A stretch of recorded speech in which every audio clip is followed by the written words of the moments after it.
बच्चों, आज हम लोग इस वीडियो में मैट्रिक्स चैप्टर का प्रश्नावली 3.2 का क्वेश्चन नंबर 20, 21, 22 को देखेंगे। तो आइए चलते हैं हम क्वेश्चन नंबर 20 पर।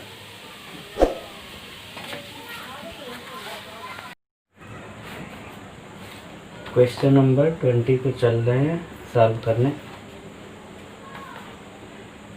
इसमें देखिए दिया है किसी स्कूल के पुस्तकों की संख्या जो है 10 दर्जन, 8 और 10 दर्जन दिया और इसके प्राइस दिया और टोटल कितना धनराशि प्राप्त होगा, इसको अवयव मेथड द्वारा सॉल्व करना है। तो इसमें पहले बुक है रसायन विज्ञान की किताब की संख्या, यह दिया है 10 दर्जन। 10 दर्जन का मतलब हो गया 120। इसी तरह आप ले लेंगे भौतिक विज्ञान।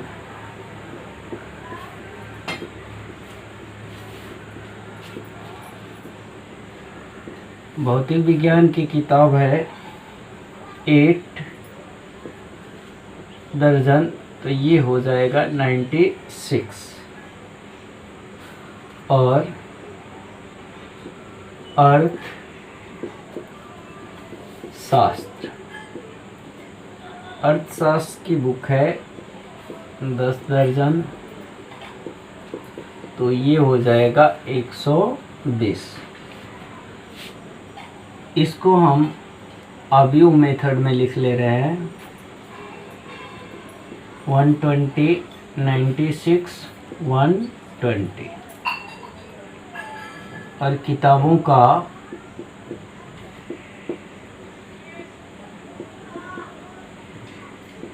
मूल्य को अवयव बी से डिनोटेट करते हैं और उसको हम किस फॉर्म में लिखेंगे, किस अवयव में, कॉलम अवयव में। तो ये है क्रमशः 80, 60 और 40। तो 80, 60 और 40। अब बोला है टोटल कितना उसको लाभ होगा, तो लिखेंगे प्राप्त धन इक्वल टू, मल्टीप्लाई कर देंगे ए बी, और ए बी का मल्टीप्लाई हो जाएगा क्योंकि अवयव ए में स्तंभों की संख्या अवयव बी में पंक्तियों की संख्या के बराबर है। तो 120, 96, 120, यहाँ हो जाएगा 80, 60 और 40। अब सिंपल सा मल्टीप्लाई बस करना है, वही हमारा रिक्वायर्ड आंसर हो जाएगा। तो 120 into 80 plus 96 into 60 plus 120 into 40। अब इसको सॉल्व करेंगे, 9600 हो जाएगा। ये 16 36, ये 57 और ये 4800 ऐड कर देंगे। ऐड कर दीजिए इसको। तो ऐड करेंगे तो ये आ जाएगा 21060। यही हमारा रिक्वायर्ड आंसर हो जाएगा क्वेश्चन नंबर 20 का। सेम इसी प्रोसेस पे क्वेश्चन नंबर 90 भी था, आप स्वयं कर लीजिएगा। एक को जो वस्तुओं की संख्या है उसको हम पंक्ति अवयव में सपोज करेंगे, जबकि उसका मूल्य हो या दर हो तो उसको हम क्या करेंगे, कॉलम में। अगर क्वेश्चन में परसेंटेज दिया है तो उसको हम दशमलव के रूप में चेंज कर लेंगे।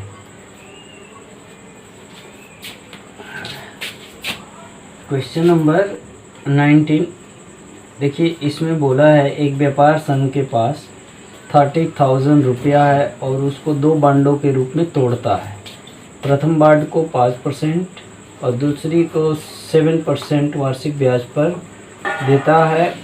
अवयव के गुणन से प्रयोग करके 30,000 रुपयों के कोष को 2 प्रकार के बांडों में निवेश करने के लिए किस प्रकार बांटे कि जिससे व्यापार संघ का प्राप्त कुल वार्षिक ब्याज 1800 हो जाए। इसमें 2 क्वेश्चन है, मैं क्वेश्चन नंबर ए कर दे रहा हूँ, सेम बेसिस पे क्वेश्चन नंबर इसका बी है, उसको आप कर लीजिएगा। तो यहाँ सपोज करेंगे, माना 2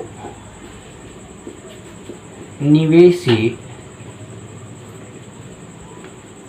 बांड क्रमशः एक्स, ये पहला निवेशी बांड हो गया, माना निवेशी बांड क्रमशः एक्स है, या पहला निवेशी बांड एक्स है, तो दूसरी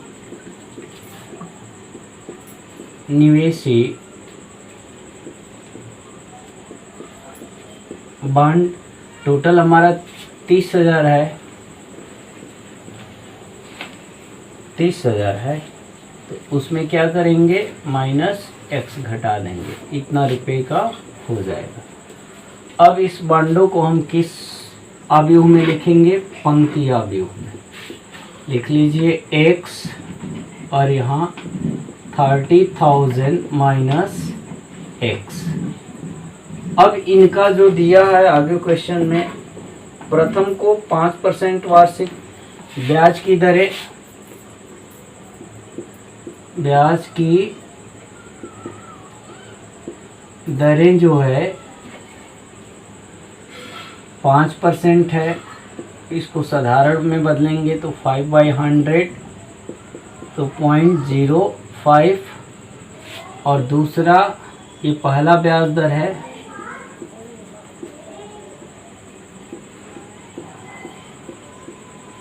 की दरें 7% है, तो ये 7/100 करेंगे तो 0.07।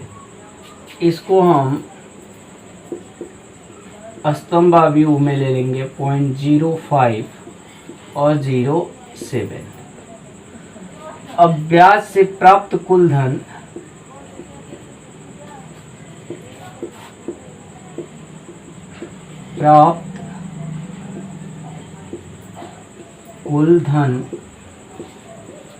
कैसे निकलेगा, मल्टीप्लाई करेंगे ए बी, और इसका मान कितना दिया है 1800, तो 1800 कर देंगे। अब इसका मल्टीप्लाई करिए, एक्स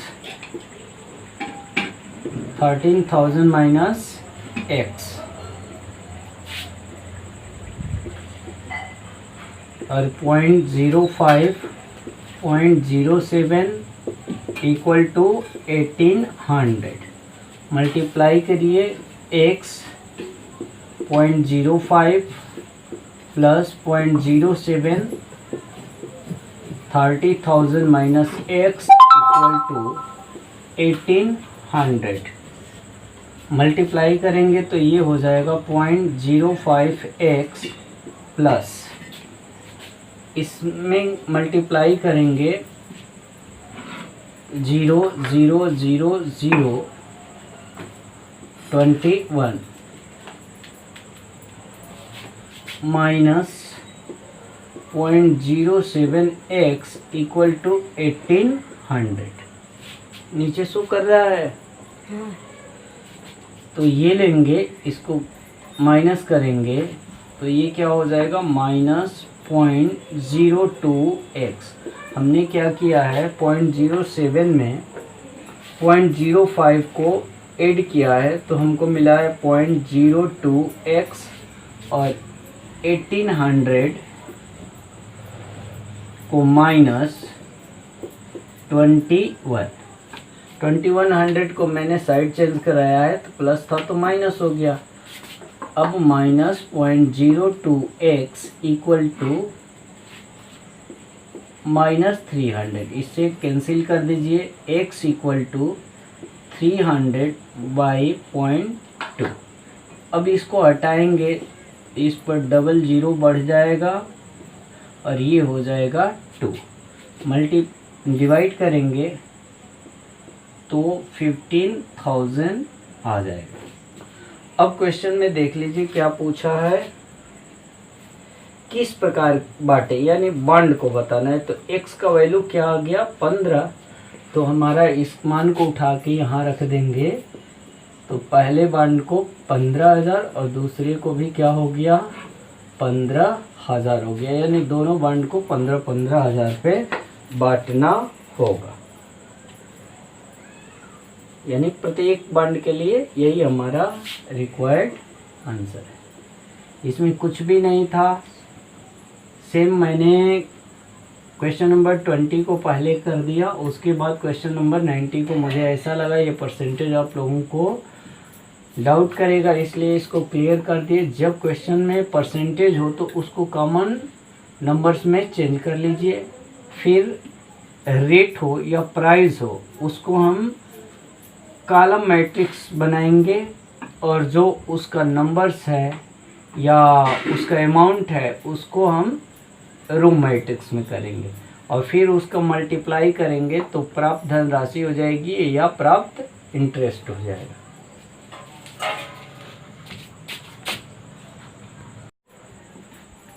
(21) में दिया है PY प्लस WY के परिभाषित होने के लिए N के तथा P पर क्या प्रतिबंध होगा। देखिए यहाँ अवयव दिया है, अवयव दिया है X, Y, Z और W। X की कोटि, ये भी गिवन दैट है, X की कोटि जो दिया है 2 इंटू N, Y की कोटि 3 इंटू K है, ये इंटू है। उसके बाद Z की कोटि 2 इंटू P है। उसके बाद W की कोटि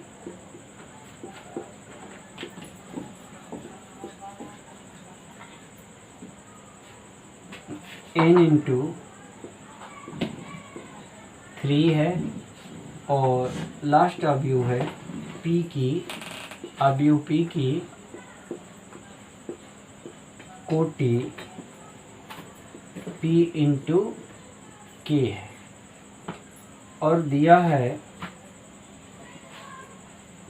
कि PY प्लस WY के लिए, इसके लिए हमको फाइंड करना है। तो देखिए PY तभी संभव होगा जब P में स्तंभ और Y में पंक्ति की संख्या बराबर होगी। तो P की कोटि, इसकी P की कोटि क्या है, P की कोटि यहाँ दिया है P इंटू K, और Y की कोटि कितनी दी है 3 इंटू K।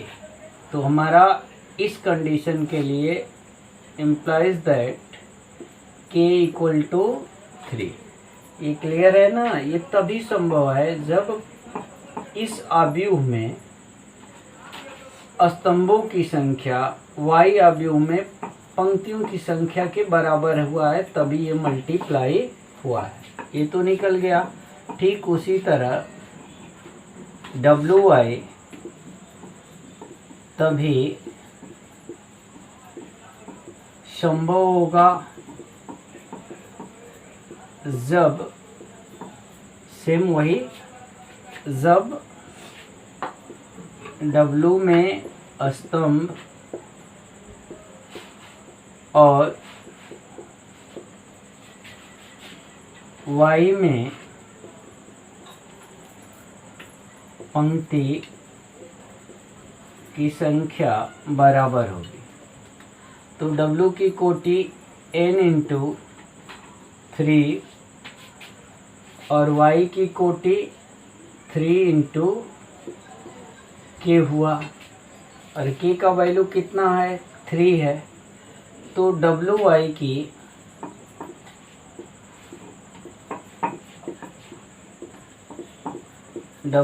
की कोटि कितनी हो जाएगी, n इंटू K, और K का मान क्या है, 3 है। और यहाँ पर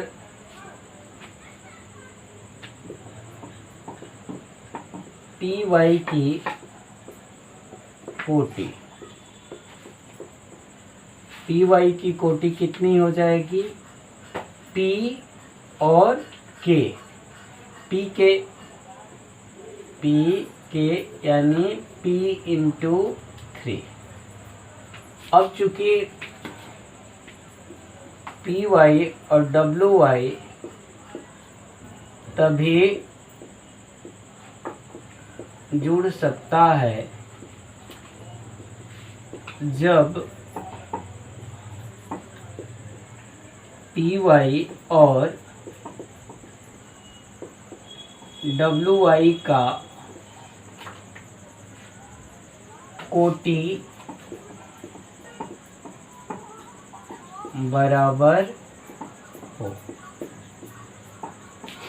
तो PY का कोटि कितना आया है, PY का कोटि P इंटू 3 आया है, और WY की कोटि n इंटू 3 आया है। तो इस तरह हमको P इक्वल टू क्या मिल गया, n मिल गया। यानी हमारा आंसर क्या हो गया, P बराबर n और K बराबर 3, जो कि ऑप्शन में है पहला A। अतः ऑप्शन A is right।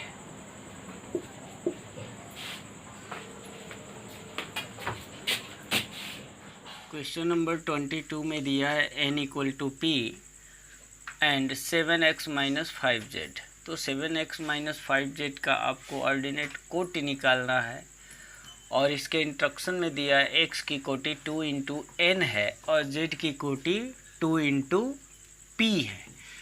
तो यहाँ लिखेंगे कि समान कोटि वाले अवयवों को ही जोड़ा जा सकता है। ठीक है, यहाँ 7x x और z की कोटि इक्वल है, तभी ये जोड़ा या घटाया जा सकता है। तो यानी इसकी कोटि बराबर है x की कोटि, अर्थात x की कोटि इक्वल टू z की कोटि। तो x की कोटि 2 इंटू n है और ये 2 इंटू p है। Implies that n equal to क्या हो गया, p, यानी n के जगह p हो गया। तो सिंपल सा है, n बराबर p हो गया, तो 2 इंटू पी कहिए या 2 इंटू n कहिए, दोनों एक ही होगा।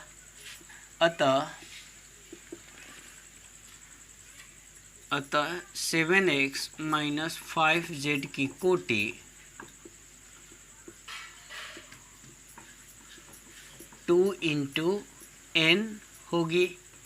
या 2 इंटू पी भी हो सकती है, परंतु ऑप्शन में नहीं है तो 2 इंटू एन ही हमारा रिक्वायर्ड आंसर हुआ। इस तरह बच्चों प्रश्नावली 3.2 यहाँ समाप्त होता है। अब हम अगले वीडियो में पढ़ेंगे। Okay, thank you.